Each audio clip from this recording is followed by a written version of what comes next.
Сегодня, 10 октября, национальное телевидение Чувашии отмечает 11-й день рождения. Единственный в республике круглосуточный телеканал, вещающий на чувашском и русском языках, ориентированный на самую широкую аудиторию. Нас смотрит вся Чувашия и Россия.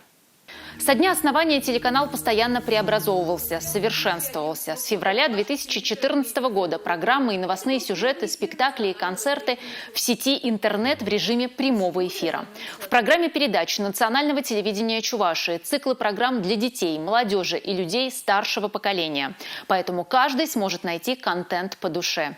Сегодня национальное телевидение получает поздравления из разных уголков страны, как от телезрителей, так и от коллег.